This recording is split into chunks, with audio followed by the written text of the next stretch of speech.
ज्ञानेश कुमार जी की बात को सुन के लगा कि उनका नाम दरअसल अज्ञानेश कुमार होना चाहिए। खुलेआम आपने एसआईआर के जरिए घपला घोटाला किया, मरे हुए लोगों को जिंदा कर दिया, जिंदा लोगों को मार दिया। आप कह रहे हैं चुनाव आयोग को वोट चोर कहना संविधान के खिलाफ है।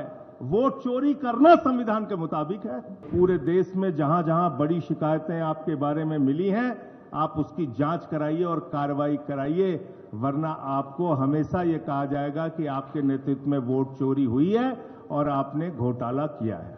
सभी विपक्षी दलों के महत्वपूर्ण नेताओं ने अपनी बात आपके समक्ष रखी।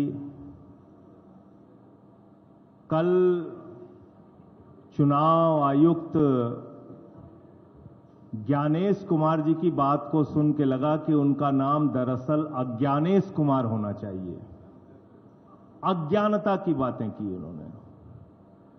या तो वो मूर्ख हैं या जानबूझ के मूर्ख बन रहे हैं, या वो हम लोगों को मूर्ख समझते हैं। ऐसी ऐसी बातें, ऐसी ऐसी तर्कहीन तथ्यहीन बातें उन्होंने की, हम लोग सुन के हैरान हैं। उनसे जो सवाल पूछे गए उसका एक भी जवाब उन्होंने नहीं दिया। आपने एक महीने के अंदर 25 जून से 25 जुलाई तक एसआईआर में 65 लाख वोट काट दिए बिहार के अंदर, एक भी वोट नहीं जोड़ा आपने 65 लाख वोट काट दिए। आप कह रहे हैं आप एसआईआर कर रहे हैं, स्पेशल इंटेंसिव रिवीजन, और उस रिवीजन में आपको एक भी आदमी पूरे बिहार में वोट जोड़ने लायक नहीं मिला। ये कैसा एसआईआर है आपका? आपने कहा 22 लाख लोग मर गए, उनके नाम काट दिए हमने।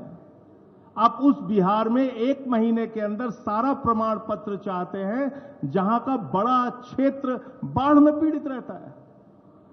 आप उनसे कह रहे हैं अपना निवास प्रमाण पत्र लेके आओ, अपने माताजी का निवास प्रमाण पत्र लेके आओ, अपने पिताजी का निवास प्रमाण पत्र लेके आओ, पूरे घर का आप प्रमाण पत्र लेके आओ। कहां से लाएगा आदमी? और इसके अलावा ऐसी ऐसी गड़बड़ियां सामने आ रही हैं। आपका बीएलओ खुद से फॉर्म साइन करके जमा कर रहा है, उसकी वीडियो सामने आई। क्या कार्रवाई की आपने? अमेरिका के राष्ट्रपति ट्रंप का वोट बिहार में बन गया, क्या कार्रवाई की आपने? कुत्ते का निवास प्रमाण पत्र बिहार में बन गया, क्या किया आपने? क्या किया आपने? आप बेवकूफ समझते हैं इस देश के लोगों को। खुलेआम आपने एसआईआर के जरिए घपला घोटाला किया, मरे हुए लोगों को जिंदा कर दिया, जिंदा लोगों को मार दिया। लेकिन मेरी चिंता इससे थोड़ा अलग है, और वो गंभीर चिंता है।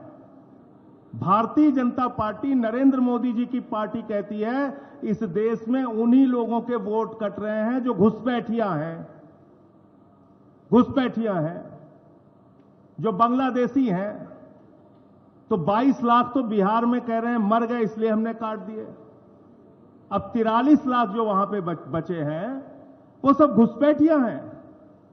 उनके लिए डिटेंशन सेंटर बनेगा, वो सब पकड़ पकड़ के बांग्लादेश भेजे जाएंगे। वो उनको हिंदुस्तान में रहने का हक नहीं है। वो जो सुप्रीम कोर्ट में गए थे, उन्होंने कहा था कि मैं जिंदा हूं, अब वो बांग्लादेश जाएंगे क्योंकि वो घुसपैठियां हैं। बीजेपी कह रही है वो घुसपैठियां हैं। एक आईएएस अधिकारी हैं व्यास साहब रिटायर्ड आईएएस अधिकारी हैं, पति पत्नी दोनों के नाम काट दिए गए। अब वो घुसपैठियां हैं, वो डिटेंशन सेंटर में रहेंगे, वो बांग्लादेश जाएंगे। आप देश को आपने तमाशा बना रखा है। आप कह रहे हैं चुनाव आयोग को वोट चोर कहना संविधान के खिलाफ है, वोट चोरी करना संविधान के मुताबिक है। वाह भैया, वोट चोर कहना संविधान के खिलाफ है, वोट चोरी करना संविधान के मुताबिक है, वोटर लिस्ट में भ्रष्टाचार करना संविधान के मुताबिक है। आप कहते हैं शिकायत नहीं की गई आपको। मैं दिल्ली का उदाहरण बताता हूं। दिल्ली में केंद्रीय मंत्रियों के घर पे 33 वोट बने, 25 वोट बने, 22 वोट बने, सांसदों के घर में 15 वोट बने। मैं खुद केजरीवाल जी के नेतृत्व में जाके शिकायत हमने लिखित रूप से दे के आए थे हम लोग।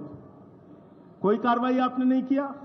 आपने नई दिल्ली विधानसभा क्षेत्र में 42,000 वोट काट दिए, 42,000 वोट चुनाव शुरू होने से पहले। 14 विधानसभाओं में भारतीय जनता पार्टी के कार्यकर्ताओं ने हजारों वोट कटवाने की एप्लीकेशन दी। ये सारी लिखित शिकायत, मिल के शिकायत, अनुरोध करके शिकायत, बार बार कह के शिकायत हम लोगों ने चुनाव आयोग में जाके की। आज तक कोई कार्रवाई आपने नहीं किया। समाजवादी पार्टी के रामगोपाल जी ने बताया, उन्होंने एफिडेविट पर शिकायत किया। महाराष्ट्र के अरविंद सावंत भाई ने बताया और तमाम लोग, बंगाल में ममता जी ने बताया कि कैसे आपने फ्रॉड किया वहां पे, लेकिन आप कोई कार्रवाई नहीं करते। फिर कह रहे हैं कल की प्रेस कॉन्फ्रेंस से ज्यादा तो मुझे हंसी परसों का उनका चिट्ठी देख के आई। उनका जो लेटर आया सामने, उसका पॉइंट नंबर 7 में पढ़ रहा था। कहने लगे साहब गड़बड़ी हुई है, लेकिन राजनीतिक दलों ने हमें नहीं बताया कि गड़बड़ी हुई है। तो मैंने कहा ये तो वही किस्सा हो गया कि एक बदमाश थानेदार आया एक इलाके में, उस थानेदार ने अपने सिपाहियों के साथ मिलकर इलाके में डकैती डाल दी। तो फिर वो थानेदार पकड़ा गया।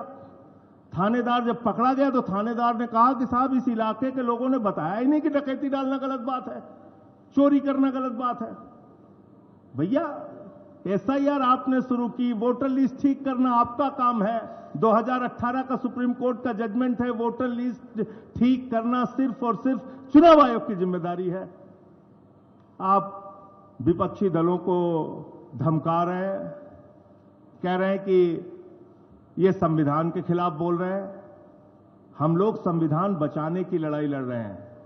मताधिकार एक ऐसा अधिकार है जो बाबा साहब डॉक्टर भीमराव अंबेडकर जी ने भारत के संविधान में दिया और कहा कि राष्ट्रपति के वोट की गिनती भी एक होगी और गांव में रहने वाले मजदूर के भी वोट की गिनती एक होगी। हम इसकी लड़ाई लड़ रहे हैं, हम इसके लिए काम कर रहे हैं।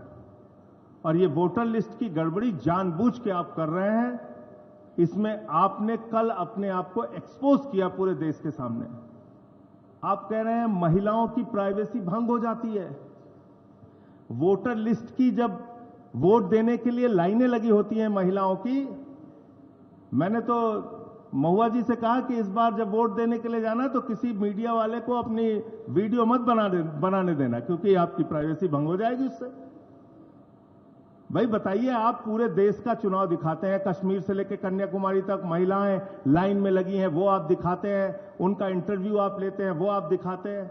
45 दिन तक आपके खुद के नियम में आज भी लिखा हुआ है कि आप सीसीटीवी फुटेज देंगे, तब प्राइवेसी भंग नहीं होगी। तो इसलिए आपने सरासर झूठ बोला, सीना ठोक के कल झूठ बोला। चुनाव आयोग ने कल पूरे देश को यह बताने का काम किया कि वास्तव में उन्होंने भारतीय जनता पार्टी के साथ मिलकर चुनावी घोटाला किया है और चुनाव को प्रभावित करने का काम कई राज्यों में किया है। वही खेल आप बिहार में करने जा रहे हैं। दिल्ली में आपने खुलेआम ये सारा काम किया है। तो मैं सिर्फ इतना कहना चाहता हूं कि आप जांच से बचिए मत, जांच कराइए। जो तथ्य आपके सामने लाए गए हैं अब तक, जिन राज्यों के, अलग अलग राज्यों के तथ्य आपके सामने लाए गए हैं, जब तक आप इन सब की जांच नहीं कराते, आपकी निष्पक्षता पे आप कह रहे हैं ना हम समकक्ष हैं, न पक्ष न विपक्ष न समकक्ष। आपको अगर अपने आप को निष्पक्ष साबित करना है तो पूरे देश में जहां जहां बड़ी शिकायतें आपके बारे में मिली हैं, आप उसकी जांच कराइए और कार्रवाई कराइए, वरना आपको हमेशा यह कहा जाएगा कि आपके नेतृत्व में वोट चोरी हुई है और आपने घोटाला किया है।